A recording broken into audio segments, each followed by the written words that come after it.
এই রমজানে কেউ যদি দান করে আল্লাহ বিগৈরি হিসাবের প্রতিদান দিয়ে দেয়। ও আমার উম্মতরা, এই রমজান মাস নেকের মৌসুম, তোমরা এই রমজান মাসে অধিক পরিমাণে ইস্তেগফার করো। রমজান মাসে তোমরা কোরআন তেলাওয়াত করো, কারণ এই মাসে একটা নফল করলে অন্য মাসের একটা ফরজের সমান নেকি আমার আল্লাহ লিখিয়া দেয়। এই রমজান মাসে আল্লাহ কেউ যদি রাত জেগে ইবাদত করে, নামাজ পড়ে, তারাবি পড়ে, সারাদিন ঈমান ইহতিসাবের সাথে রোজা রাখে, নবীজি বললেন তাকে রমজান শেষ হওয়ার আগে এমন ভাবে তাকে নিষ্পাপ বানানো হয় যে সদ্য মা থেকে দুনিয়াতে আসলে যেমন হয়ে যায়, আল্লাহ এই রমজান মাসে তাকে এরকম নিষ্পাপ বানায়া দেয়। আল্লাহু আকবার। নবীজি বললেন, উম্মত তোমরা রমজানে রোজাদারকে ইফতার করাও, তোমার রোজা হোক বা না হোক, যাকে ইফতার করাইলা তার রোজা হোক বা না হোক, আল্লাহ একজনকে ইফতার করানোর বিনিময়ে একটা কবুল রোজার সওয়াব আল্লাহ লিখে দেবে। যারে ইফতার করাইলো তারও রোজার সওয়াব কম দেওয়া হবে না, যে ইফতার করাইলো তাকেও কম দেওয়া হবে না। আল্লাহর নবী বলেন, আমার উম্মত এই রমজানে তুমি তোমার রোজাদার ভাইকে ইফতার করাও, যদি সম্ভব হয় তুমি তোমার রোজাদার ভাইকে তৃপ্তি সহকারে ইফতার করাও। সাহাবী বলেন, ইয়া রাসূলুল্লাহ, আমাদের ভিতরে এমন বান্দা আছে যে রোজাদারকে ইফতার করানোর সামর্থ্য রাখে না। নবীজি বললেন, যদি সম্ভব হয় একটা খেজুর দিয়ে ইফতার করাও, যদি তা না পারো এক পেয়ালা দুধ দিয়ে ইফতার করাও, যদি তা না পারো অন্তত এক পেয়ালা পানি দিয়ে হলেও ইফতার করাও, তারপরেও আমার আল্লাহ তোমাকে নেকি লিখে দেবে। আর যদি তুমি রোজাদারকে পেট পুরে তার কলিজা ঠান্ডা করাও, তুমি রোজাদারকে উত্তম ভাবে খাবার খাওয়াও, আমার নবীজি ডাক দে বলেন, উম্মতেরা রে, আল্লাহ তোমার জীবনের গুনাহ মাফ করায় দিবে, তোমার গুনাহ আল্লাহ ক্ষমা করায় দিবে। ও আমার উম্মতেরা, তোমরা শোনো, আমার উম্মত রোজাদারকে যদি তুমি ইফতার করাও, তার তৃষ্ণা মিটিয়ে দাও, আমি নবীজি কিয়ামতের ময়দানে আমি আর নবী তাকে হাউজে কাউসারের পানি পান করায় দেব। একসাথে বলেন আল্লাহু আকবার। আপনি যদি রোজাদারকে পেট ভরে খাওয়ান, ইফতার করান, নবীজি বললেন হাউজে কাউসারের পানি তোমারে পান করাবো। শুধু তাই না, এক পেয়ালা পানি যদি তুমি পান করো হাউজে কাউসারের, জান্নাতে যাওয়ার আগ পর্যন্ত পানির কথা মনে থাকবে না। আমার দেশের বহু হাজি এই বছর রমজানে মিনিমাম 1 লক্ষের উপরে হাজি হজে যাবে, উমরা করতে যাবে। কি কথা কর না কেন? কেন যাবে? উমরা করার জন্য।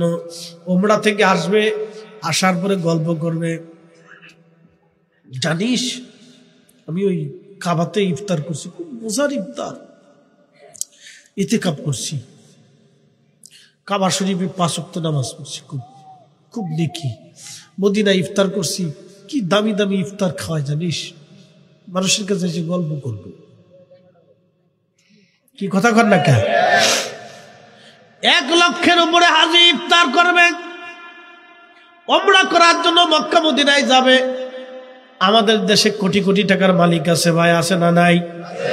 আপনাদের মতলব উত্তরে অন্তত 250 জন তো কোটিপতি আছে, আছে না নাই?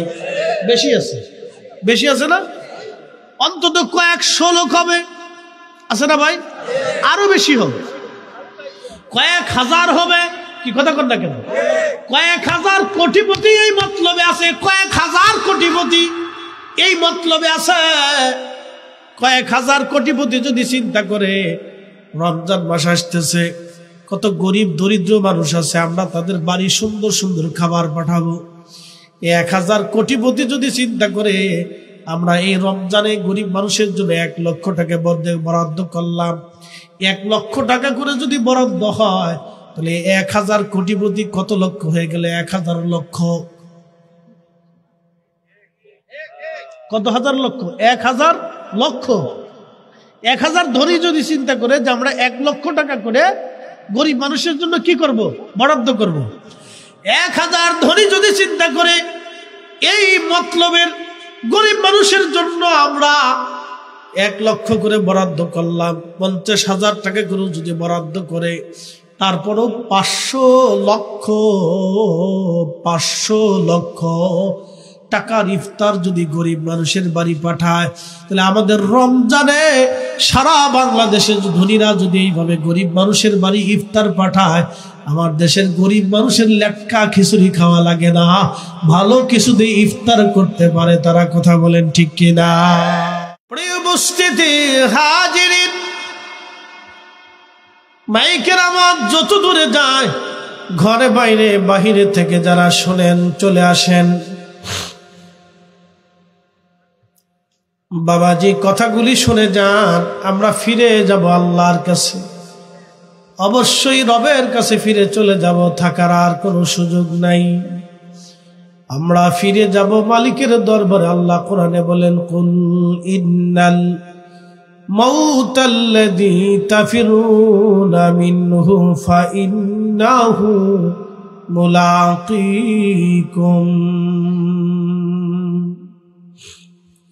হুজুর উম্মতকে বলে দেন, উম্মত শুধু মরণ থেকে তারা পালায়। নবী গো বলে দেন, মরণ থেকে পালাইতে পারবে না, এ মরণ তার সাথে মোলাকাত করবে, এই মৃত্যু তার সাথে মোলাকাত করবে। সুম্মা তুরাদ্দুনা ইলা আলিমিল গায়বি ওয়াশ শাহাদাত।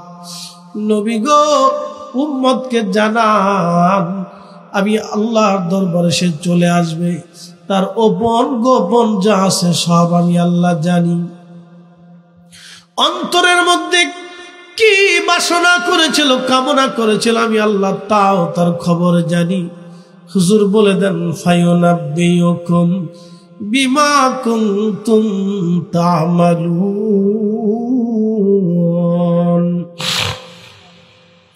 দুনিয়ার মধ্যে কি আমল সে করেছে, আমি রব্বুল আলামিন কিয়ামতের ময়দানে তারে দেখাবো, দেখাই দিব সে কি কি আমল করেছে, আমি তারে দেখাবো কি কি আমল করেছে, আমি তারে দেখাবো। হুজুর বলে দেন, মরণ থেকে বাঁচাইতে পারবে না, পালাইতে পারবে না, এ মরণ তার সাথে মোলাকাত করবে। একদিন মাটি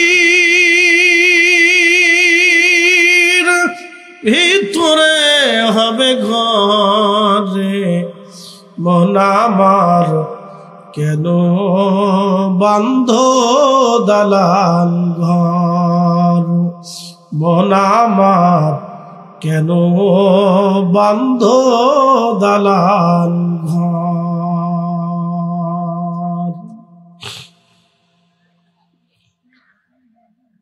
মতলব বাসে মনোযোগ দেবেন। বাহিরে যে যেখানে আছেন বেশি কোথাও দূরে থাকবেন না, দয়া করে বসে যান, আমার কথাগুলি শুনে যান। আল্লাহ আমাদেরকে দুনিয়াতে পাঠাইলেন, কেন পাঠাইলেন আল্লাহ আমাদেরকে তাও জানাইলেন। ওয়া খালাকুতুল জিন্না ওয়াল ইনসা ইল্লা লিয়াবুদুন। আল্লাহ বানাইলেন কত জাতি,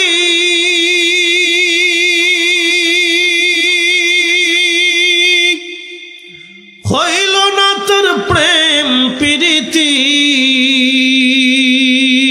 ঠিক না? আল্লাহ বানাইলেন কত জাতি, হইল না তোর প্রেম প্রীতি, অবশেষে মানুষ বানায় প্রেমের কারণে, প্রেমের ডোরি বান্ধরে মদিনার শনে, হায়রে প্রেমের ডোরি বান্ধরে মদিনার শনে। আল্লাহুম্মা সাল্লি আলা মাওলানা মুহাম্মাদ ওয়া আলা আলি সাইয়্যিদিনা।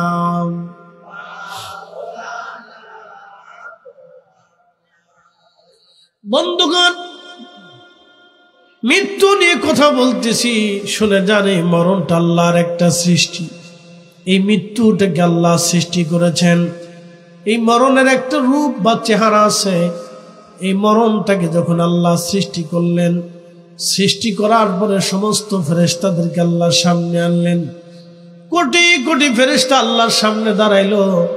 আমার রব, আমার আল্লাহ মৌতের সুরুটটা দিয়া মৃত্যুটাকে ফেরেশতাদের সামনে তুলে ধরলেন। মৃত্যুর বিকট চেহারা দেখে সমস্ত ফেরেশতারা অজ্ঞান হয়ে জমিনের মধ্যে পড়ে গেল। আল্লাহর ফেরেশতারা আবার হুঁশ ফিরে আসার পরে বলেন, আল্লাহ কি বানাইছো তুমি? এত কঠিন বিকট চেহারা দেখে আমরা নিজেরাই ভয়ে বিহ্বল হয়ে অজ্ঞান হয়ে গেলাম। আল্লাহ বললেন, হে ফেরেশতারা, এই বস্তুর নাম হলো মৃত্যু, মরণ। মরণ। ফেরেশতারা বলল, এই মরণ কি সবার জন্য হবে না, কারো কারো জন্য? আল্লাহ তখন বললেন, কুল্লু নাফস, এমন কোন জীবন নাই দাইকাতুল মউত, মৃত্যুর স্বাদ তার না নিতে হবে। আপনার বাড়ির বিড়ালটা মারা যাবে, আপনার বাড়ির গরুটা মারা যাবে, আপনার বাড়ির ছাগল বকরি মারা যাবে, বনের গাছটা মারা যাবে, নদীর মাছটা মারা যাবে। পৃথিবীতে কোনো মাছের স্থায়ী চিরজীবন হয় নাই, কোনো গাছও চিরজীবন বেঁচে থাকে নাই, কোনো প্রাণী চিরজীবন বেঁচে থাকে না, কোনো মানুষ বাঁচে না, জিন বাঁচে না। সমস্ত সৃষ্টির একদিন মৃত্যু হবে, মরণ হবে। তখন ফেরেশতারা আশ্চর্য হয়ে বলেন, ইয়া রব, ইয়া আল্লাহ, আমাদেরও কি মৃত্যু হবে? আল্লাহ বলেন, হ্যাঁ, তোমাদেরও মরণের স্বাদ নিতে হবে। আল্লাহ আজরাইলকে বলেন, আজরাইল, এই মৃত্যুর দায়িত্বটা তোমাকে দিয়ে দিলাম, তোমাকে মালাকুল মউত বানাইলাম। আজরাইল ডাক দেখে, রাব্বি, যারে দেখা আমি নিজেই ভয়ে অজ্ঞান হয়ে গেছি, এই মালাকুল মউত আমার দায়িত্ব দিলা, এর দায়িত্ব কেমনে পালন করবো গো আল্লাহ? আল্লাহ ডাক দিলেন, আজরাইল, আমি রব্বুল আলামিন তোমাকে দায়িত্ব দিয়ে দিলাম, আমি তোমাকে এটাকে নিয়ন্ত্রণ করার ক্ষমতাও আমি আল্লাহ তোমাকে দিয়ে দেব। তুমি মৃত্যু গ্রহণ করবা, মৃত্যু, মৃত্যু, মরণ, মরণ, মরণ। আল্লাহ কোরআনে বললেন, ওয়া তাদরি নাফসুম বিআইয়ি আরদিন তামুত।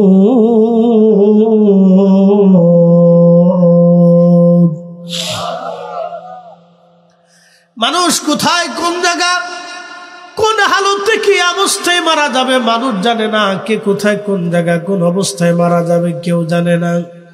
আজও হতে পারে, কালও হতে পারে মৃত্যু। খুব মনোযোগ দিয়ে কথাগুলি শুনবেন। মরণ আসবে, মরণ থেকে পালানোর মতো কোনো রাস্তা নাই। আল্লাহ নবী বলেন, উম্মতরে, প্রত্যেক দিন যদি তুমি 20 বার মৃত্যুর কথা স্মরণ করো, আমার রব, আমার আল্লাহ তোমাকে শাহাদাতের মউত দিয়ে দিবে। কারণ মরণ এমন একটা বিষয় যেখান থেকে পৃথিবীর কোনো প্রেসিডেন্ট বাঁচতে পারে না। President Putin, president Trump, president Xi Jinping, পৃথিবীর সবচেয়ে নিরস্ত্রীবৃন্দ, একবারে নিরাপত্তা ডিভিশনের মধ্যে 3জন প্রেসিডেন্ট থাকে। একজনের নাম প্রেসিডেন্ট পুতিন। তারে এত বেশি নিরাপত্তা দেওয়া হয়, লক্ষ লক্ষ গোয়েন্দা কাজ করে তার নিরাপত্তার জন্য। লক্ষ লক্ষ গোয়েন্দা কাজ করে পৃথিবীর সর্বশ্রেষ্ঠ সেনা ছাউনি দিয়ে তাকে ঘিরে রাখা হয়, যাতে তার মৃত্যু না হয়, কেউ তাকে হত্যা করতে না পারে। আচ্ছা, আপনারা বলেন, প্রেসিডেন্ট পুতিন বলেন, ট্রাম্প বলেন, আর এই আপনি চীনের প্রেসিডেন্ট শি জিনপিং বলেন, তারা কি চিরদিন বাঁচবে না, মারা যাবে? সম্রাট, মুঘল সাম্রাজ্যের সম্রাটরা লক্ষ লক্ষ সৈন্য ডিভিশনের মাঝখানে তারা থাকতো, যাতে তাদের হত্যা করতে কেউ না পারে। মোগল সাম্রাজ্য বলেন, আপনি উসমানীয় সাম্রাজ্য বলেন, সেলজুক বলেন, এরপর আপনি যদি এই আপনার রোম সাম্রাজ্য বলেন, আর অথবা পার্সিয়ান সাম্রাজ্য বলেন, উমাইয়া বলেন, আব্বাসীয় বলেন, আপনি ফাতিমা বলেন, পৃথিবীর যত সাম্রাজ্য এসেছিল, সব সাম্রাজ্যের সম্রাট যারা ছিলেন তারা অবশ্যই মারা গেছেন। তারা আজ আর বেঁচে নাই, তাদের কবর নিশ্চিহ্ন হয়ে গেছে। তাদের কবরে ঘোড়া গাদা বাঁধা হয়, তাদের কবরের মধ্যে ঘাস তরুলতা পাতা জন্ম নিয়েছে। চেঙ্গিস খান 2 কোটি মানুষ হত্যা করেছিল তার সাম্রাজ্য বাঁচানোর জন্য, কিন্তু তার সাম্রাজ্য আজকে আর নাই। চেঙ্গিস খানের সাম্রাজ্য নাই, তার আইন চলে না। তার নাম শুনলে পৃথিবীর লক্ষ লক্ষ মানুষ ভয় পাইতো, আজকে কেউ তারে ভয় পায় না। তার কবর পর্যন্ত নিশ্চিহ্ন হয়ে গেল, খবর পাওয়া গেল না। আজকে তার সাম্রাজ্য নাই, কিন্তু আজও আল্লাহর সাম্রাজ্য তখনও ছিল, এখনো আছে, আগামীতেও আল্লাহর সাম্রাজ্যই থাকবে। কথা বলেন ঠিক কিনা? ফিরে যাব কার কাছে? আল্লাহর কাছে। কি চরম সত্য! এ মতলববাসী মনোযোগ দিয়ে শুনে যাবেন। আজ হাজিরিন, পৃথিবীর সবচেয়ে বড় বাদশা যিনি ছিলেন তার নাম হযরত সুলাইমান আলাইহিস সালাম। এত বড় বাদশা ছিলেন তিনি, জিন জাতিকে শাসন করতেন, মানব জাতিকে শাসন করতেন তিনি। পৃথিবীর এমন 1 ইঞ্চি মাটি ছিল না, 2 ইঞ্চি মাটির বাদশাহী আল্লাহ তাকে না দিয়েছিলেন। শুধু মাটি না, কোহে কাব থেকে শুরু করে, জিনদের রাজধানী কোহে কাব থেকে শুরু করে সমুদ্রের অতুল গহ্বর, 7 সমুদ্র, পৃথিবীর 7টা মহাসাগরের একবারে কোনা পর্যন্ত তিনি শাসন করতেন। তিনি সুলাইমান। তেলের গাড়ি তেলে চলি, হাওয়ার গাড়ি হাওয়ায় উড়ে, বিনা তেলে চালাই গাড়ি নবী সুলাইমান।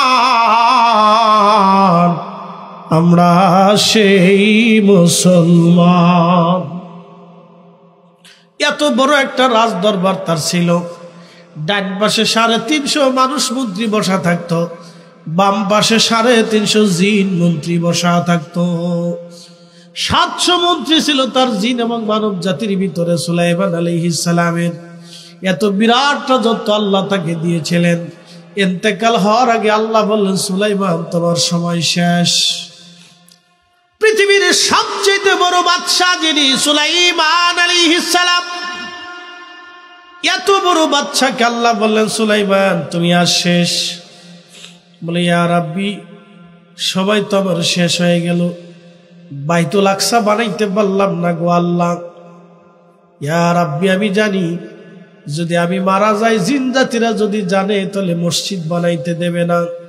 শয়তান বড় চক্রান্ত করে বসে আছে। ইন্নাহু লাকুম আদুব্বুম মুবিন, সে প্রকাশ্য দুশমন। ওগো মালিক, মসজিদটা তো হবে না। আল্লাহ, পৃথিবীর গটল গহ্বর সমুদ্রের নিচ থেকে আমি মণিমুক্তা সংগ্রহ করেছি, জিনদেরকে দিয়া দামি দামি আমি মণিমুক্তা জহরত গুলি এনে মসজিদের সাথে লাগাইছি। সুন্দর করে মসজিদ আমি বানাইলাম। হযরত ইসমাইল হাক্কি রাহমাতুল্লাহ আলাইহি বলেন, এত সুন্দর দামি পাথর ছিল। রাতের আধারে ফিলিস্তিনের নারীরা ওই মসজিদের পাথরের আলোতে 16 কিলোমিটার দূর থেকে মহিলারা কাঁথা সেলাই করত। আসতে হয়ে গেল না? মনে হচ্ছে যে আপনার শ্বশুর বাড়িতে আছে। একসাথে বলেন আল্লাহু আকবার। আজও বিজ্ঞান যেটা পারে নাই, পারছে? যদি পারতো তাহলে টিরাম ডিরাম করতো, ফুতিন টুতিন করতো, শি জিনপিং করে দিয়ে দিত। একটা পারে নাই, আজও বিজ্ঞান এরকম পারে না। সুলাইমান আলাইহিস সালাম সমুদ্রের গহ্বর জিনদেরকে দিয়ে পাথরগুলি আনতেন।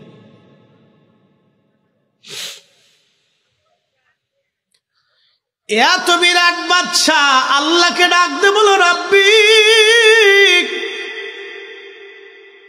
চলে তো যেতে হবে তোমার কাছে আল্লাহ, তাহলে একটু সুযোগ আমারে দাও, মসজিদটা যেন বানানো হয়ে যায়। আল্লাহ বলেন, সুলাইমান রে, সময় তুমি জানো, আলা ইউআখিরাল্লাহু নাফসান। দেখেন সুলাইমান রে আল্লাহ সময় দিছে না। আহা, সুলাইমান রে আল্লাহ সময় দেয়। ওয়ালা ইউআখিরাল্লাহু নাফসান ইযা জাআ আজালুহা।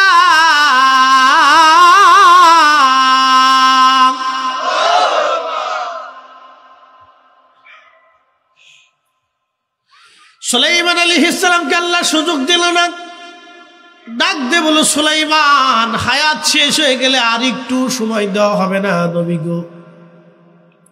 তোমার সময় শেষ, সুযোগ তোমার নাই।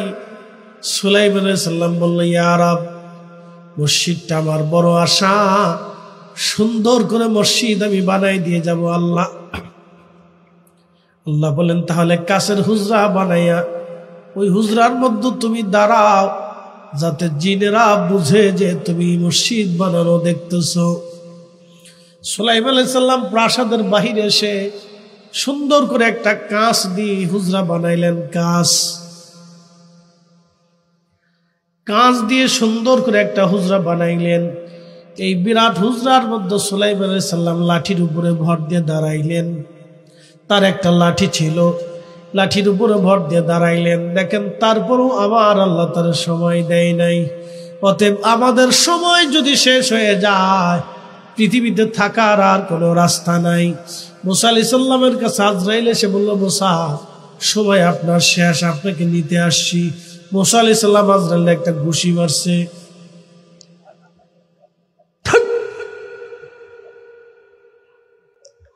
এটা একটু রাগ সোটা ছিল। সহিহ বুখারীতে হাদিস আছে, সুনানুন নাসাইর ভিতরে হাদিস আছে, বানায় বলতেছি না, আল্লাহ রাসূল বলছে। এক ঘুষি মারছে, আজরাইলের চোখ মুখ ফেসাইয়া দিছে ঘুষি। নিতে আইছো, দিছে না ঘুষি, চোখ বেরিয়ে গেছে। একসাথে বলেন আল্লাহু আকবার। এখন প্রশ্ন, যারা নূরের নবী খুঁজে পায় না, কি কথা কর নাকি আসেন, এই আমার দিকে দেখেন, ঝিম টিম ঘুম টুম দিবেন না, প্রশ্নের জবাব দিবেন। ঘুমাইছি নি? একসাথে লাড়াচাড়া দিয়ে বলতো আল্লাহু আকবার, হাত উঁচা করে বলে না রে রিসালাত। হ্যাঁ ঠিক আছে। মুসা আলাইহিস সালাম এক ঘুষি মারছে, চোখ বেরিয়ে গেল। এখন প্রশ্ন, মুসা আলাইহিস সালাম মাটির তৈরি মানুষ, নূরের তৈরি ফেরেশতা আজরাইলের ঘুষি দিয়ে চোখ বের করে দিল। নূর কি ধরা যায়? একসাথে বলেন, জোরে বলেন। আলো কি? নূর। লাইটের আরবি শব্দ নূর। আলো কি ধরতে পারবেন? আলোরে যদি সারাদিন গুতান ফাইবেননি খুঁজে। মুসা আলাইহিস সালাম আজরাইল যখন ঘুষি মারল, তো চোখ কেমনে বেরিয়ে? আমার জবাব দিয়ে যান। কি কথা ঠিক আছে না ভাই? এর অর্থ হলো নূরের তৈরি ফেরেশতাকে আল্লাহ মানবীয় সুরত দিল। তাহলে মানবীয় সুরত দিলে বোঝা গেল চোখ আছে, আর ঘুষি দিলে চোখু খুঁজে পাওয়া যায়, চোখু বের হয়ে যায়। তাহলে আমার নবী মানুষ, কিন্তু নূরের তৈরি মানুষ। কথা বলেন ঠিক কিনা? আল্লাহ তার নূর দিয়ে দুনিয়াতে পাঠাইছে, কিন্তু খুসুসিয়ত মানুষ, গুণাবলী মানুষের। কারণ আপনি যদি না বুঝেন, তাহলে বুড়িগঙ্গার পানি দিয়ে আপনার বেরেন ধুয়ে নিয়ে আসেন। কি কথা কন না? না বুঝলে তো আমি আর আপনার বুঝাইতে পারবো না। এখনো যদি কোন কেমনে, তাহলে কেমনে হইলে আল্লাহর জিজ্ঞেস। কি কথা ঠিক আছে না ভাই? যদি কোন কেমনে, তাহলে কেমনে হইলে আল্লাহর জিজ্ঞেস। যদি তা না বুঝেন, তাহলে আপনি বুড়িগঙ্গার পানি দিয়ে মাথাটা ভালো করে ধুয়ে নিয়ে আসেন। তাহলে ওই পানি দিয়ে ধুইলে বরকত পাবেন, সুন্দর সুঘ্রাণও পাবেন সাথে। কি কথা বল না? বুড়িগঙ্গার পানি চিনছেন নি আপনারা? খুব বরকতওয়ালা পানি। কেউ যদি এই পানিতে গোসল করে শীতের দিনে, তো খুব মজার গোসল, খুব ভালো পানি। বাপরে বাপ, কি পানির পানি! 1 কোটি মানুষের বাথরুম, পেশাব, পায়খানা সব এটির ভিতরে ঢুকে। বাপরে বাপ, কি পানির পানি! কি বরকতওয়ালা পানি!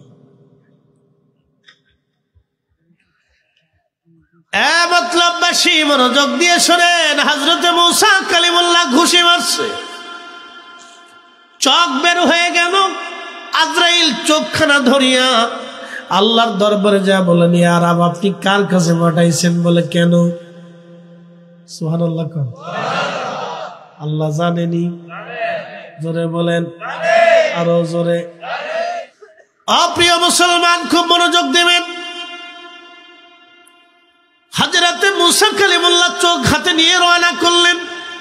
দুঃখিত, আজরাইল আলাইহিস সালাম চোখ হাতে করে নিয়ে রওনা করলেন। আল্লাহর কাছে যা বলেন, ইয়া রব, আপনি আমারে কার কাছে পাঠাইলেন? আমার এমন এক ঘুষি মারছে, আমার চোখ বের করে ফেলেছে। আল্লাহ আল্লাহ বলেন আজরাইল সে কি চায়?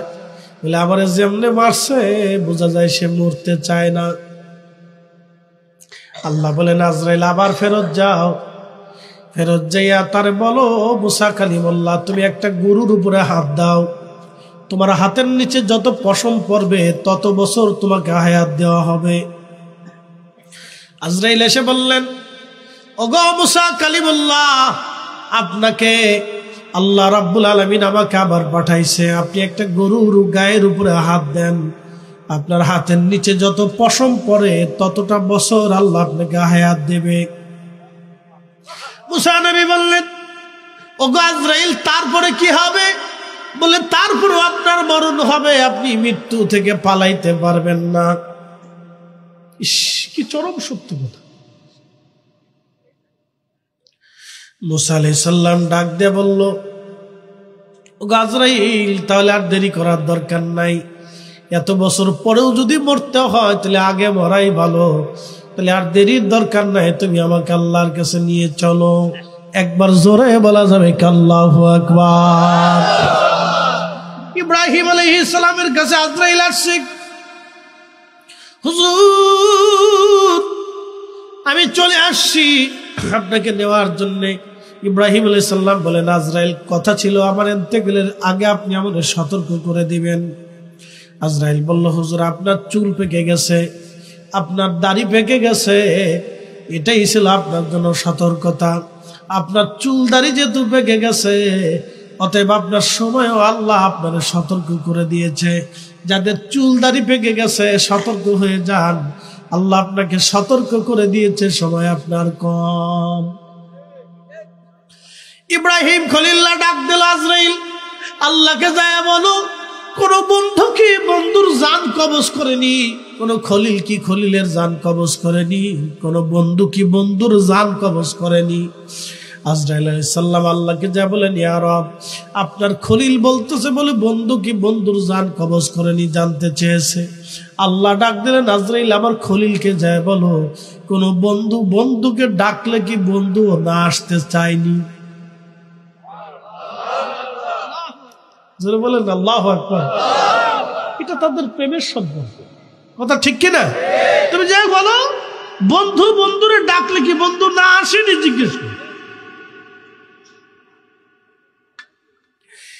আজরাইল এসে ডাক দিয়েছে হুজুর, আল্লাহ উত্তর দিয়েছে বন্ধু বন্ধুকে ডাকলে কি বন্ধু না আসেনি। ইব্রাহিম আলাইহিস সালাম ডাক দেখায় ওগো আজরাইল আর দেরি করো না, নিয়ে চলো আমাকে আমার রসুলের কাছে। আজরাইল আলাইহিস সালাম আসলেন। জিবরাইল আর আজরাইল যদি কখন আপনারা যান, আমার নবী রওজা শরীফের বাম পাশে এখনো বাবে জিবরাইল আছে। বাবে জিবরাইল মানে জিবরাইলের দরজা, ওই দরজা দিয়ে জিবরাইল আলাইহিস সালাম আসতেন। ওই দরজা দিয়ে জিবরাইল আজরাইল দুইজন ঢুকলেন, আল্লাহর হাবিবের সামনে তারা বসে গেলেন। আজরাইল জিবরাইল দুইজন সালাম দিলেন। আল্লাহর নবীকে জিবরাইল বলেন ইয়া রাসূলুল্লাহ আল্লাহ আজরাইলকে পাঠিয়েছে, অনুমতি চায় আপনার সাথে কথা বলার জন্য। হ্যাঁ জোরে বলেন আল্লাহু আকবার। না না আরো জোরে, হ্যাঁ হ্যাঁ জোরে জোরে জোরে জোরে জোরে। কে অনুমতি চায়? আজরাইল। কে অনুমতি চায়? কার কাছে? নবীর কাছে। কি কর ওয়াজ শোনেন না নাকি অন্যদিকে মন চলে গেল? অনুমতি চাই কে? আজরাইল। কার কাছে? রসুলের কাছে। এরকম আর দ্বিতীয়বার কারোর সাথে হবে? হবে? একসাথে বলেন হবে? অসম্ভব। অনুমতি চাচ্ছে। হুজুর অনুমতি দিলে আজরাইল আপনার সাথে কথা বলতে চায়। কত বড় সুপ্রিম পাওয়ার আলো নবীর উম্মত আমরা, মসজিদে জুতা চুরি করি। কি কথা কর না কেন? কত দামি নবীর উম্মত। এ মতলববাসী মনোযোগ দেয়া শুনিয়া যান। হাজরাতে আজরাইল আলাইহিস সালাতু ওয়াস সালাম, হযরত আজরাইল আলাইহিস সালাম নবীজিকে সালাম দিয়ে বলেন ইয়া রাসূলুল্লাহ আল্লাহ আমারে পাঠাইছে নবী গো, অনুমতি যদি দেন আপনাকে নিয়ে আল্লাহর কাছে চলে যাব, আর অনুমতি যদি না দেন আমি ফিরে চলে যাব। আপনার যতদিন মন চায় ততদিন আপনি দুনিয়াতে উম্মতের মাঝে থাকবেন। না না হয় না, জোরে বলেন মারহাবা। ত্রিভুবনের প্রিয় মুহাম্মদ এলো রে দুনিয়ায় রে সাগর,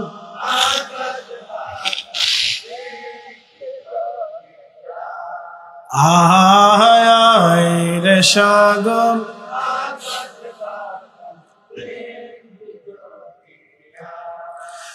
ধুলির ধরা বেহেশত আজ বলেন, ধুলির ধরা বেহেশত আজ জয় করিল দিল রে লাজ।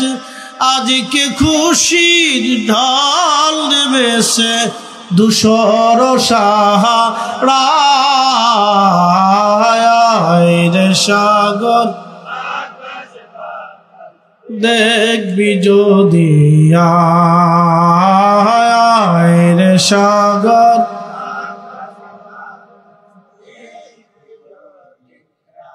ত্রিভুবনের প্রিয় মুহাম্মদ এলো রে দুনিয়ায় রে সাগর।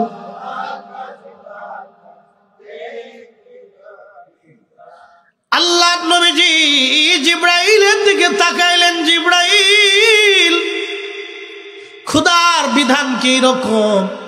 জিবরাইল বলেন, হায় ইয়া রাসূলুল্লাহ, আল্লাহ জানাইছেন অনুমতি দিলে আপনাকে নিয়ে যাওয়া হবে, আর যদি অনুমতি না দেন আজরাইল ফিরে চলে যাবে। তবে হুজুর, আপনার মাসুক আল্লাহ আপনার অপেক্ষায় আগ্রহী হয়ে আছে। একসাথে বলেন আল্লাহু আকবার, বলেন না ইয়া রাসূলুল্লাহ। আজরাইল ডাক দিয়ে বললেন, আমার নবী বলেন, আজরাইল দেরি করো না, নিয়ে চলো আমাকে, আমি আর দুনিয়াতে থাকতে চাই না। আমার নবী বলেন, আজরাইল, আমার গুনাহগার উম্মত ইন্তেকাল হবে, আমার গুনাহগার উম্মতের জান তুমি যখন কবজ করবা আজরাইল, ওয়াদা করো আমার উম্মতকে তুমি কষ্ট দেবা না। আজরাইল বলল, হুজুর, আপনার উম্মত যদি নেককার হয়, মায়ের কোলের মধ্যে একটা সন্তান যেভাবে ঘুমায়, আমি আপনার উম্মতের জান ওইভাবে কবজ করে নিয়ে যাব। আটার দলার ভিতর থেকে চুল বের করে নিয়ে আসলে যেমন আটার দলা বুঝতে পারে না, আমি তার জান ওইভাবে নিয়ে চলে যাব, সে বুঝতেও পারবে না কি হয়ে যায়। এই জন্য আল্লাহ বলেন, আইয়াতুহান নাফসুল মুতমাইন্না তুরজিই ইলা রাব্বিকি রাদিয়াতাম মারদিয়া ফাদখুলি ফি ইবাদি ওয়াদখুলি জান্নাতি।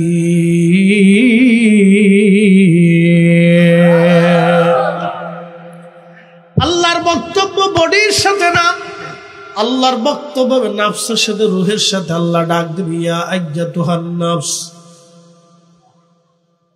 নাফসুল মুতমাইন্না, হে প্রশান্ত আত্মা, তুমি নামাজ হুকুম করেছি, নামাজ তুমি পড়েছো। হে প্রশান্ত আত্মা, তুমি রোজা রাখছো। আমি আল্লাহ যেটা হালাল করেছিলাম হালাল মেনেছো, যেটা হারাম করেছিলাম তুমি হারাম মেনেছো। হে প্রশান্ত আত্মা, তুমি ফাসাদ বাঁধাও নাই, অন্যায় করো নাই, অশ্লীল কাজ করো নাই, ফায়সা কাজ করো নাই, তুমি নেক কাজ করেছো। হে প্রশান্ত আত্মা, তুমি ইরজিই, তুমি চলে আসো, ইলা রাব্বিকি রাদিয়াতাম মারদিয়া, আমি আল্লাহর সন্তুষ্টির দিকে তুমি চলে আসো। তখন এই আত্মার ভয় হয় না, আত্মা উৎফুল্ল চিত্তে আল্লাহর হুকুমে সাড়া দিয়ে চলে যায়। তখন তার কপাল থেকে ঘাম বের হতে থাকে, ঘাম ঘাম। মারহাবা কর। ইমানদার মারা গেলে কপাল থেকে কি আসে? ঘাম আসে। নেককার মারা গেলে কপাল থেকে ঘাম আসে, চেহারা নুরানি থাকে, উৎফুল্ল চেহারা তার থাকে, কারণ খুশি মনে সে চলে যায়। কি মনে যায়? খুশি মনে চলে যায়, ভয়ে ভয়ে যায় না, খুশি মনে চলে যায়। ইরজিই ইলা রাব্বিকি রাদিয়াতাম মারদিয়া, ইরজিই তুমি আমার কাছে চলে আসো। আমরা কার কাছে যাব? কার কাছে যাব? আল্লাহ আদর করে দুনিয়াতে পাঠাইলেন, তাহলে কি নিয়ে যাব? আমরা ঈমান আমল দুইটা জিনিস নিয়ে যেতে হবে। নারী, হে নারী সমাজ ভালো করে শুনে যান। 1 নম্বর ঈমান, 2 নম্বর আমল। ঈমান আমল। জিন্দেগি তোর যাইরে ফাঁকি দিয়া রে সোনার আদর, জিন্দেগি তোর যাই ফাঁকি দিয়া। ও আদম রে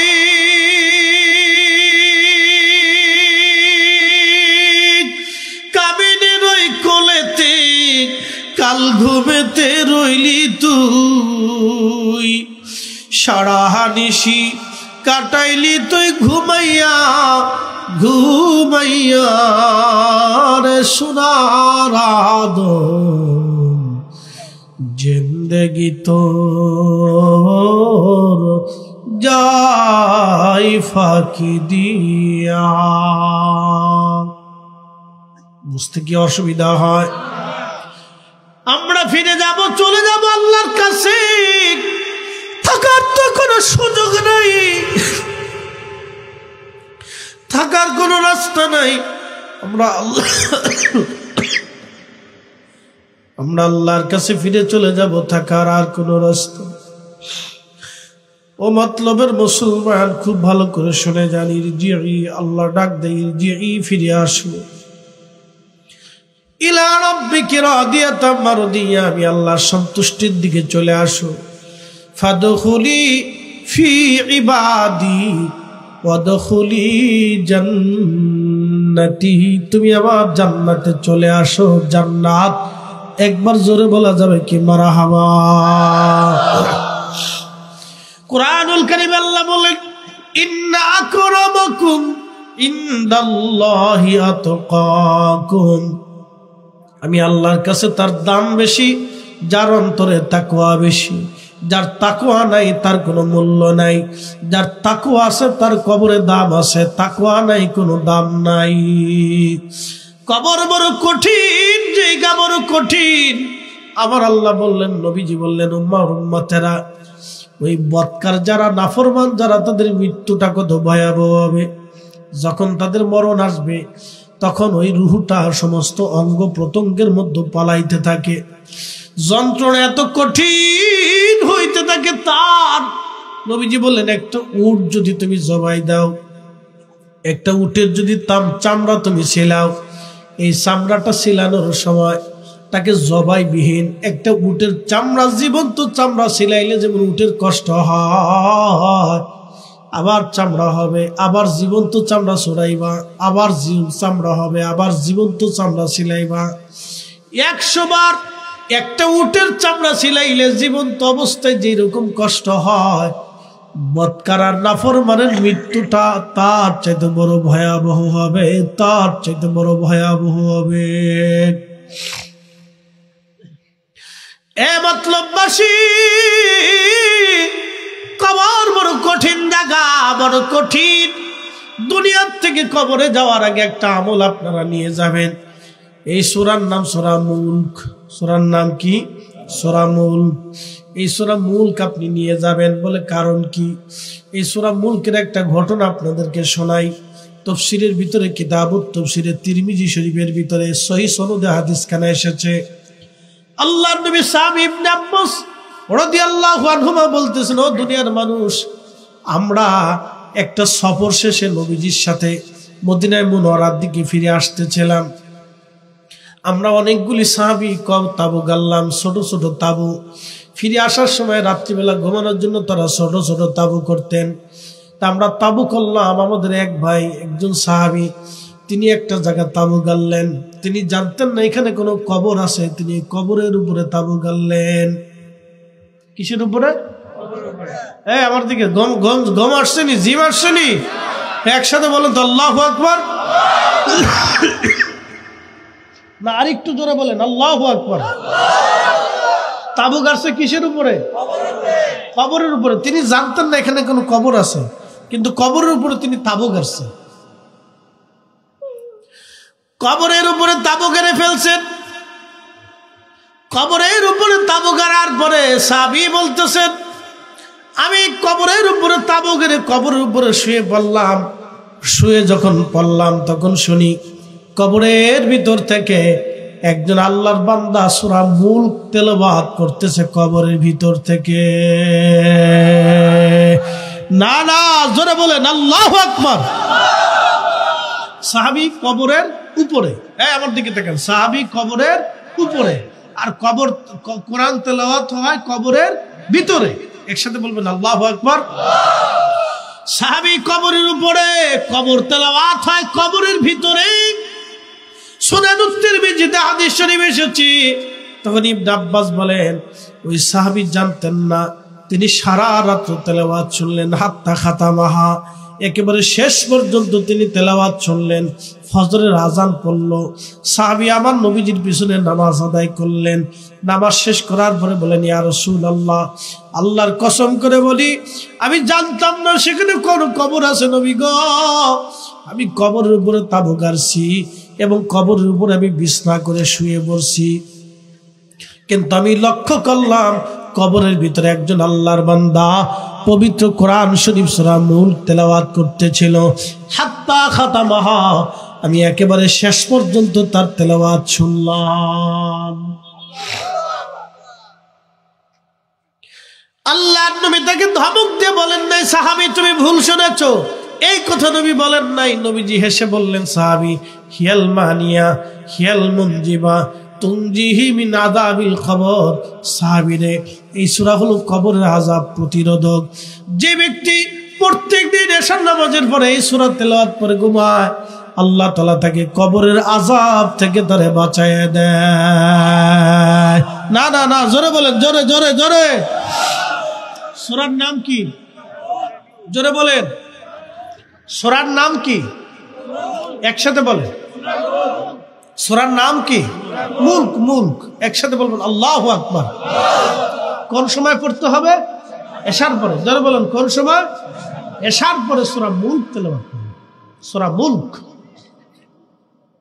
ইয়া আল্লাহ কি দামি সূরা। আরেকটু ফজিলত বলে দিয়েছে, মনোযোগ দেন।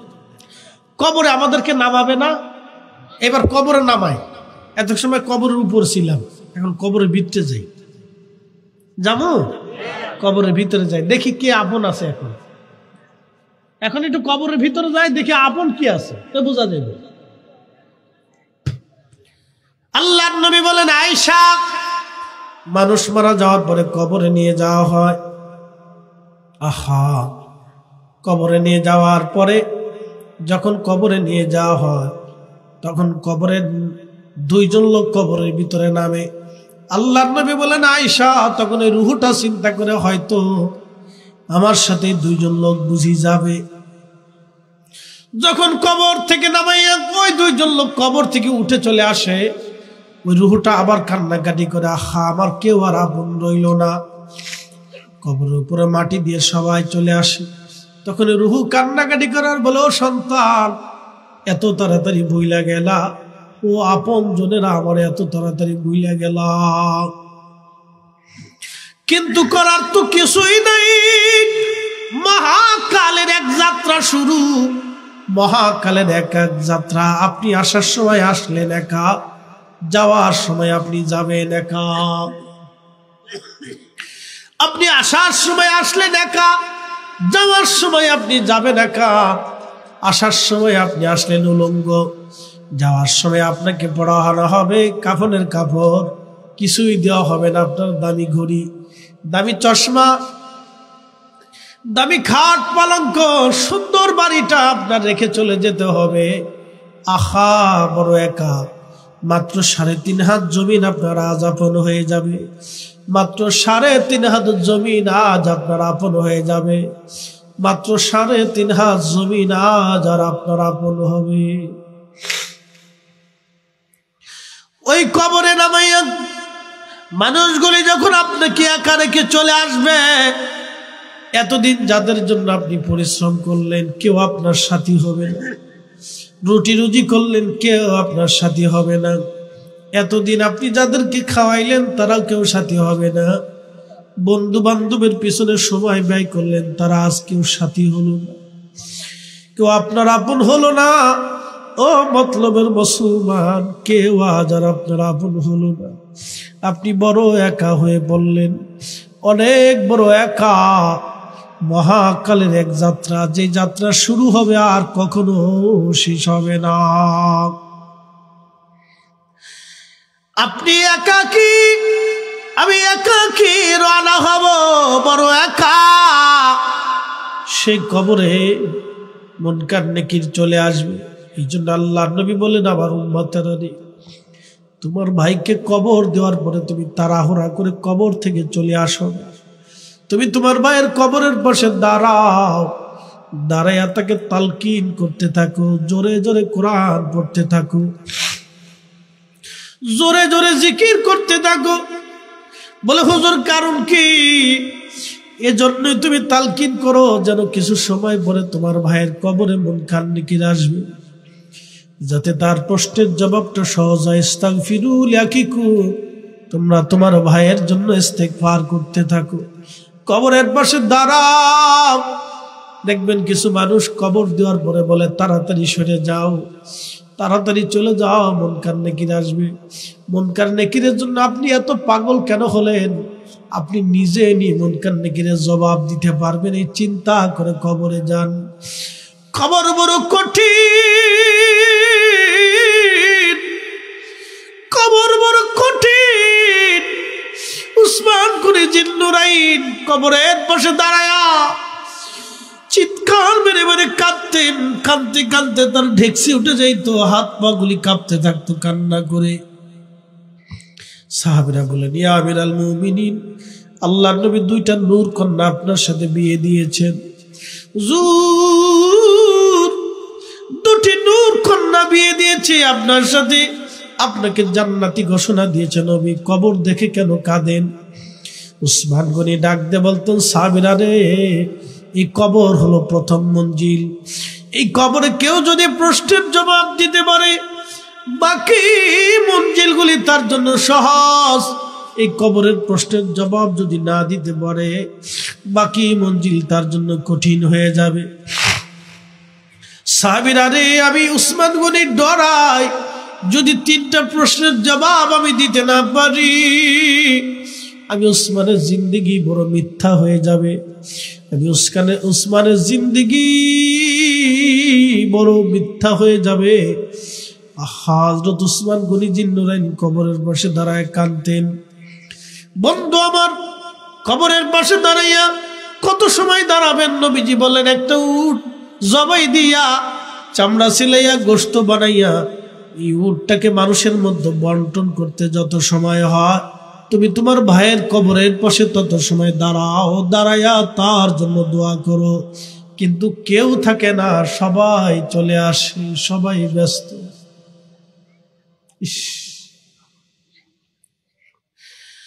ওই সময় সবাই ব্যস্ত, কেউ ব্যবসার কাজে ব্যস্ত, কেউ চাকরির কাজে ব্যস্ত, সন্তান নিয়ে ব্যস্ত, জমি জমা নিয়ে ব্যস্ত।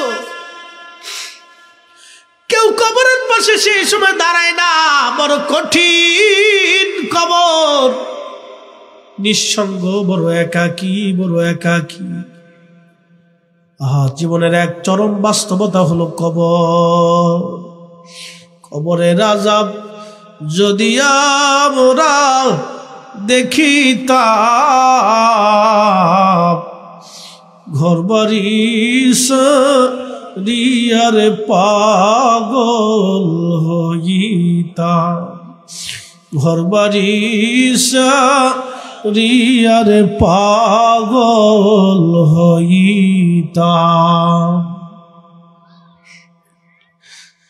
আল্লাহর নবী বলতেছেন, আমার উম্মত কবর দিয়ে সবাই যখন চলে আসবে তখন এই সূরা মুলক কবরের পাশে যে দাঁড়ায় থাকবে, একসাথে বলা যাবে কি আল্লাহু আকবার। এই সূরা মুলক কবরের পাশে দাঁড়াবে, সূরা মুলক দাঁড়ায় থাকবে, অপেক্ষা করবে। জাহান্নামের ফেরেশতারা আল্লাহর বান্দার মাথার কাছ দিয়ে ঢুকতে আসবে। সূরা মুলক তখন মাথার পাশে যে দাঁড়ায় বলবে, হে ফেরেশতারা কোথায় যাও? ফেরেশতারা বলবে, আল্লাহর বান্দা নাফরমান, আমরা তাকে শাস্তি দেওয়ার জন্য কবরে আসছি। তখন সূরা মুলক ডাক দিয়ে বলবে, ফেরেশতারা তোমরা ফিরে চলে যাও, আল্লাহরে বান্দা আমার প্রত্যেক রাত্রি আসার পরে তেলাওয়াত করেছে, অতএব আমি তোমাদেরকে কবরে ঢুকতে দেব না। একসাথে জোরে বলেন আল্লাহু আকবার। না না না, হাই জোরে বলেন আল্লাহু আকবার। সূরার নাম কি? জোরে বলেন। এই নারী সমাজ ভালো করে শুনে দেন, খালি তো ঝগড়া শিখছে আর খালি পিনাপিনি শিখছে। ফিন মানে আর হিংসা করে।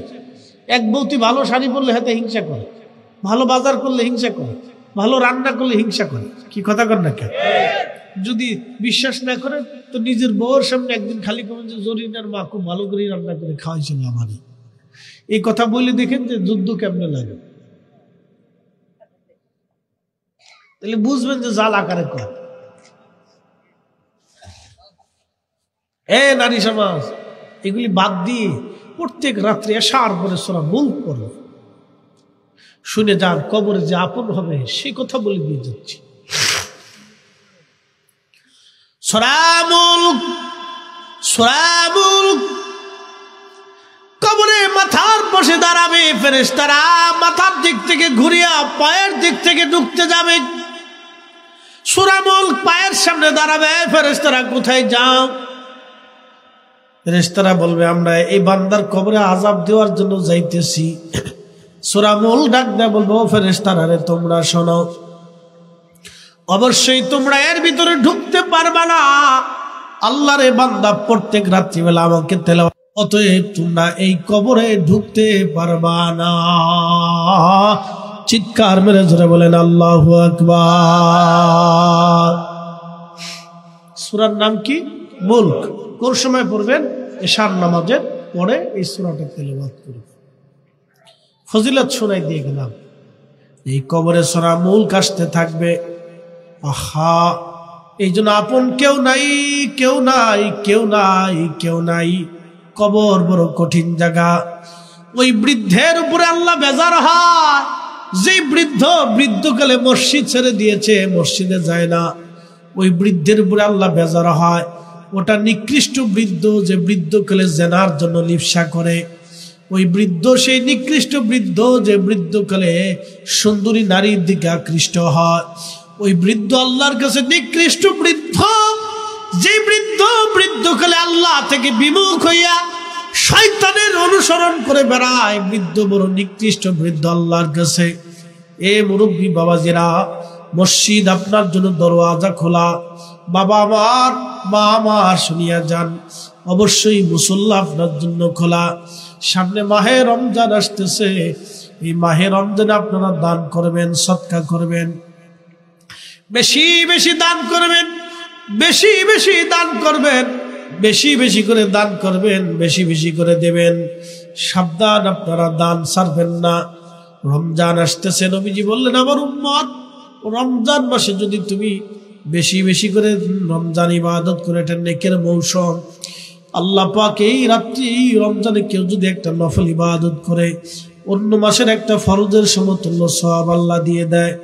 কেউ যদি রমজানে একটা ফরজ ইবাদত করে, অন্য মাসের 70টা ফরজ ইবাদতের সমান নেকি আল্লাহ দিয়ে দেয়। কেউ যদি রমজান মাসে, এই রমজানে কেউ যদি দান করে, আল্লাহ বিগৈরি হিসাবের প্রতিদান দিয়ে দেয়। ও আমার উম্মতের, এই রমজান মাস নেকের মৌসুম। তোমরা এই রমজান মাসে অধিক পরিমাণে ইস্তেগফার করো। রমজান মাসে তোমরা কোরআন শরীফ তেলাওয়াত করো, কারণ এই মাসে একটা নফল করলে অন্য মাসের একটা ফরজের সমান নেকি আমার আল্লাহ লিখিয়া দেয়। এই রমজান মাসে আল্লাহ কেউ যদি রাত জেগে ইবাদত করে, নামাজ পড়ে, তারাবি পড়ে, সারাদিন ইমান ইহতিসাবের সাথে রোজা রাখে, নবীজি বললেন তাকে রমজান শেষ হওয়ার আগে এমন ভাবে তাকে নিষ্পাপ বানানো হয় যে সদ্য মা থেকে দুনিয়াতে আসলে যেমন হয়ে যায়, আল্লাহ এই রমজান মাসে তাকে এরকম নিষ্পাপ বানায়া দেয়। আল্লাহু আকবার। নবীজি বললেন, উম্মত তোমরা রমজানে রোজাদারকে ইফতার করাও, তোমার রোজা হোক বা না হোক, যাকে ইফতার করাইলা তার রোজা হোক বা না হোক, আল্লাহ একজনকে ইফতার করানোর বিনিময়ে একটা কবুল রোজার সওয়াব আল্লাহ লিখে দেবে। যারে ইফতার করাইলো তারও রোজার সওয়াব কম দেওয়া হবে না, যে ইফতার করাইলো তাকেও কম দেওয়া হবে না। আল্লাহর নবী বলেন, আমার উম্মত এই রমজানে তুমি তোমার রোজাদার ভাইকে ইফতার করাও, যদি সম্ভব হয় তুমি তোমার রোজাদার ভাইকে তৃপ্তি সহকারে ইফতার করাও। সাহাবী বলেন, ইয়া রাসূলুল্লাহ, আমাদের ভিতরে এমন বান্দা আছে যে রোজাদারকে ইফতার করানোর সামর্থ্য রাখে না। নবীজি বললেন, যদি সম্ভব হয় একটা খেজুর দিয়ে ইফতার করাও, যদি তা না পারো এক পেয়ালা দুধ দিয়ে ইফতার করাও, যদি তা না পারো অন্তত এক পেয়ালা পানি দিয়ে হলেও ইফতার করাও, তারপরেও আমার আল্লাহ তোমাকে নেকি লিখে দেবে। আর যদি তুমি রোজাদারকে পেট পুরে তার কলিজা ঠান্ডা করাও, তুমি রোজাদারকে উত্তম ভাবে খাবার খাওয়াও, আমার নবীজি ডাক দে বলেন, উম্মতেরা রে, আল্লাহ তোমার জীবনের গুনাহ মাফ করাই দিবে, তোমার গুনাহ আল্লাহ ক্ষমা করাই দিবে। ও আমার উম্মতেরা তোমরা শোনো, আমার উম্মত রোজাদারকে যদি তুমি ইফতার করাও, তার তৃষ্ণা মিটিয়ে দাও, আমি নবীজি কিয়ামতের ময়দানে আমি আর নবী তাকে হাউজে কাউসারের পানি পান করায় দেব। একসাথে একসাথে বলেন আল্লাহু আকবার। হাত উঁচা করে বলেন, জোরে জোরে বলেন, জোরে জোরে। রোজাদারকে খাওয়াইলে কারে খাওয়াবেন? জোরে বলেন, কাকে? রোজাদারকে যদি পেট পুড়ে আপনি খাওয়ান, আল্লাহর নবী ওয়াদা করছে তোমাকে আমি হাউজে কাউসারের পানি পান করাবো। হাত নামান। আপনি যদি রোজাদারকে পেট পুড়ে খাওয়ান, ইফতার করান, নবীজি বললেন হাউজে কাউসারের পানি তোমারে পান করাবো। শুধু তাই না, এক পেয়ালা পানি যদি তুমি পান করো হাউজে কাউসারের, জান্নাতে যাওয়ার আগ পর্যন্ত পানির কথা মনে থাকবে না। আমার দেশের বহু হাজি এই বছর রমজানে মিনিমাম 1 লক্ষের উপরে হাজি হজে যাবে, উমরা করতে যাবে। কি কথা কর না কেন? কেন যাবে? উমরা করার জন্য। উমরা থেকে আসবে, আসার পরে গল্প করবে, জানিস আমি ওই কাবাতে ইফতার করছি, খুব মজার ইফতার, ইতিকাফ করছি, কাবা শরীফে 5 ওয়াক্ত নামাজ পড়ছি, খুব খুব দেখি, মদিনা ইফতার করছি, কি দামি দামি ইফতার খাওয়ায় জানিস। মানুষের কাছে এসে গল্প করবে। কি কথা কর না কেন? 1 লক্ষের উপরে হাজি ইফতার করবে, উমরা করার জন্য মক্কা মদিনায় যাবে। আমাদের দেশে কোটি কোটি টাকার মালিক আছে ভাই, আছে না নাই? আপনাদের মতলব উত্তরে অন্তত 250 জন তো কোটিপতি আছে, আছে না নাই? বেশি আছে, বেশি আছে না? অন্তত কয়েকশো লোক হবে, আছে না ভাই? আরো বেশি হবে, কয়েক হাজার হবে। কি কথা কর না কেন? কয়েক হাজার কোটিপতি এই মতলবে আছে, কয়েক হাজার কোটিপতি এই মতলবে আছে। কয়েক হাজার কোটিপতি যদি চিন্তা করে রমজান মাস আসতেছে, কত গরিব দরিদ্র মানুষ আছে, আমরা তাদের বাড়ি সুন্দর সুন্দর খাবার পাঠাবো। 1000 কোটিপতি যদি চিন্তা করে আমরা এই রমজানে গরিব মানুষের জন্য 1 লক্ষ টাকা বরাদ্দ করলাম, 1 লক্ষ টাকা করে যদি বরাদ্দ হয়, তাহলে 1000 কোটিপতি কত লক্ষ হয়ে গেলে? 1000 লক্ষ। কত হাজার লক্ষ? 1000 লক্ষ। 1000 ধনী যদি চিন্তা করে যে আমরা 1 লক্ষ টাকা করে গরিব মানুষের জন্য কি করব? বরাদ্দ করব। 1000 ধনী যদি চিন্তা করে এই মতলবের গরিব মানুষের জন্য আমরা 1 লক্ষ করে বরাদ্দ করলাম, 50,000 টাকা করে যদি বরাদ্দ করে তারপরও 500 লক্ষ টাকার ইফতার যদি গরিব মানুষের বাড়ি পাঠায়, তাহলে আমাদের রমজানে সারা বাংলাদেশে ধনীরা যদি এইভাবে গরিব মানুষের বাড়ি ইফতার পাঠায়, আমার দেশের গরিব মানুষের লেটকা খিচুড়ি খাওয়া লাগে না, ভালো কিছু দিয়ে ইফতার করতে পারে তারা। কথা বলেন ঠিক কিনা? কিন্তু না, মক্কায় যাবে, খরচা করবে 2 লাখ, নেকের আশায়, বিরাট বড় নেকি। কিন্তু গরিব মানুষ ইফতার করে লেটকা খেজুর, যে খেজুর একবারে নিম্নমানের খেজুর। কি কথা কন ঠিক কিনা? আহা বাবা, কি করে বুঝাবো আল্লাহ, কি করে বুঝাবো? আল্লাহ নবী বলেন, আমার উম্মত তোমরা যদি রোজাদারকে পেট পুরে খাওয়াও, আমি কিয়ামতের ময়দানে তোমাকে হাউজে কাউসারের পানি পান করাবো। আল্লাহু আকবার। কিন্তু নবীজি বলে নাই, ও আমার উম্মত তোমরা যদি রমজান মাসে উমরা করার জন্য আসো, তাহলে আমি কিয়ামতে তোমরা হাউজে কাউসারের পানি দিব। এই কথা নবী বলে নাই। কি কথা কন? কথা বলেন। কিন্তু এই ধনীরা গরিব মানুষই খাওয়াবে না, দেবে না। দেয় না। রমজান শেষ হলে ঈদের সময় আসার পরে কয়টা কাপড় নিয়ে আসেন, যাকাতের কাপড়। কিসের কাপড়? যাকাতের কাপড়। সর্বনিম্ন মানের কাপড়, 150 টাকার লুঙ্গি, 200 টাকার পাঞ্জাবি, আর ওই আপনার কি বলে ওই 300 টাকার সালোয়ার কামিজ 3 দিন 6 দিন 10 দিন 1 মাস পরার পরে টাস করে ছিঁড়ে ফেলে চলে যায়। এই কাপড় দিয়ে তারা যাকাত বুঝাই দেয়। শয়তান হাসে আর কয়, হায় হায়, এরা আমার সেই তো বড় সিটার। দুকা আল্লাহর সাথে দুকা দেয়, আল্লাহর সাথে চালাকি করে। কথা কন না কেন? এগুলো কোনো যাকাত না। এই জন্য উচিত রমজান মাস আসার পরে যার যার স্থান থেকে, অবস্থান থেকে গরিব মানুষের বাড়ি খাবার পাঠানো। কথা বলেন ঠিক কিনা? তা দেবে না, এটা উমরা করার জন্য যায়, বিরাট নেকি। এসে গল্প করে, কত দামি ইফতার খাইছি জানিস, শতান টাকা, ওখানে গেছে খাওয়ার জন্য না। দেশের গরিব মানুষ খাইতে পায় না। আল্লাহ রসুল বলেন, আমার উম্মতকে তুমি যদি পেট পুরে খাওয়াও, তাহলে আমি রসুল তোমাকে হাউজে কাউসারের পানি পান করাবো। একসাথে বলেন, একসাথে। এই জন্য ইফতার করার সময় যদি আপনার পয়সা করি থাকে, আশেপাশে আত্মীয় স্বজন গরিব মানুষ থাকলে ডেকে এনে অথবা তার বাড়িতে গোপনে খাবার পাঠাই দিয়ে আসবে, ইফতার পৌঁছাই দিয়ে আসবে। আল্লাহ কবুল করুক ভাই, বলেন আমিন।